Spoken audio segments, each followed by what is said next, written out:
বহুদিন পর দলে ফিরে আবারও ব্যর্থতার গল্প আঁকলেন সৌম্য সরকার। ব্যর্থতার গল্প এঁকেই মাঠেই খান্না করে দিলেন সৌম্য সরকার। দর্শক, আজ ওয়েস্ট ইন্ডিজের বিপক্ষে প্রথম ম্যাচে খেলতে মাঠে নেমেছিল বাংলাদেশ দল। এদিন শুরুতে ব্যাট করতে নেমে ৮ রানে ১ উইকেট হারায় বাংলাদেশ দল, যেখানে দুর্দান্ত ফর্মে থাকা সাইফ হাসান এলবিডব্লিউর ফাঁদে পড়ে আউট হয়ে টেবিলে ফিরে যান তিনি। ফিরে যাওয়ার আগে ৩ রান করে যান তিনি। এর পরের ওভারেই দুর্দান্ত একটি শট খেলেন বহুদিন পর দলে ফেরা সৌম্য সরকার।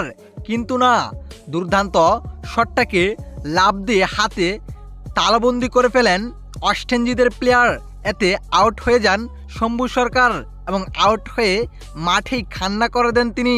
যে বিষয়টি ছিল দুঃখজনক, কেননা দুর্দান্ত শটটি খেলেছিলেন তিনি, কিন্তু লাফ দিয়ে বলটিকে থালবন্দি করে ফেলেন ওয়েস্ট ইন্ডিজের প্লেয়ার। এতে দুঃখজনক এক আউট হয়ে টেবিলে ফিরে যান বহুদিন পর দলে ফেরা সৌম্য সরকার।